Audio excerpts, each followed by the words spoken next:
Hey everyone, and welcome to another episode of The Helpful Robot, the show on YouTube that hopes to help make you a better Android smartphone user. Today we're talking about something called airplane mode, which is a little different if you've never used a smartphone before, maybe if you're new to them. It's exactly as the name implies, and that's that it was designed to be used on an airplane. So if you have an Android smartphone that is running Android 4.0 or later, this is the tutorial video to watch. So those are smartphones from pretty much 2012 and on. And if you have an older Android smartphone, be sure to click here because I'm also doing pretty much the same video. It's a little different navigating to airplane mode on the older devices. So if you're running Android 2.4, which is Gingerbread, which is still pretty common, be sure to click up at the annotation there. So again, airplane mode, what it does is it disables all radios by default on the device unless you turn them back on manually. So as you can see right here, you can see I have Bluetooth on, I have Wi-Fi on and it's connected, and I'm running a cellular radio, so it's 4G I think. So all of those radios are currently on. But if I'm going to be boarding a flight, they're going to say, oh, turn all that stuff off. So the way to do that, and there's actually a few ways. So if your phone supports a drop-down menu like this one does, there's typically a toggle right here. There should be one somewhere around here. So you can see there are toggles for the other radios, GPS, all that stuff. And there's also a toggle for airplane mode. So you can enable it that way. Or if you prefer, you can also hold the power button on some phones, and there should be a toggle for airplane mode here.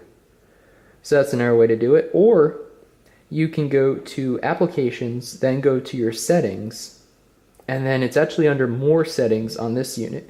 It's somewhere under Wireless and Network. Again, depending on your phone, it's going to be a little different, but for this one, it's under More Settings, under Wireless and Network, and there it is, Airplane Mode.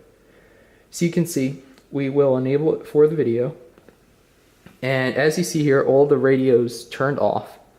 And right now there's a little icon up there of an airplane, and that's it. So now Bluetooth is off, Wi-Fi is off, GPS I believe is off, and the cell radio is off too. So if you have a flight that has in-flight Wi-Fi, that sort of thing, you should still be able to turn on your Wi-Fi, and you can see here it connected. So again, if you want to use Bluetooth headphones, and you're allowed to, or if you want to connect to a Wi-Fi network with airplane mode on, you can do that. And GPS also works in airplane mode too if you turn it back on. So airplane mode, for those of you who don't know though, is not only useful if you're flying, it's also useful if you're in an area where the cell signal is very low and you want to save battery power. Because typically the lower the cell signal, the more power the phone transmits at to maintain that connection to the tower. So if you're in an office building or a building with a lot of concrete, if you're underground or you're in the woods or somewhere where there's not a good cell signal and you want to save your battery power, then turn on airplane mode and you'll get through the day with a heck of a lot more battery power than you ever have before. Typically, battery power is only drained in airplane mode if you're using an application in the background, or if you have a screen on, that sort of thing.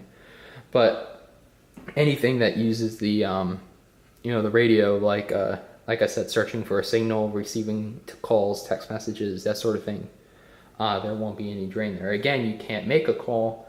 You could if you're connected to a Wi-Fi network and you do something with Skype or another program like that. But remember, you won't get a conventional phone call or text message or multimedia message while airplane mode is on. So be sure to disable it at the end of the day so you can catch back up. So hopefully you appreciate this tutorial. This has been The Helpful Robot, and be sure to subscribe to the channel, like the video, be sure to share it with your friends. Everything helps. Obviously right now we're kind of in the basic videos, but again, for those of you new to smartphones, I hope that you'll find it helpful. For those of you who know this stuff already, be sure to stick around because we'll be going into the more intermediate and advanced stuff with the Android OS in the coming weeks. So be sure to stick around for that. So thanks for watching the video, and I hope to see you again soon.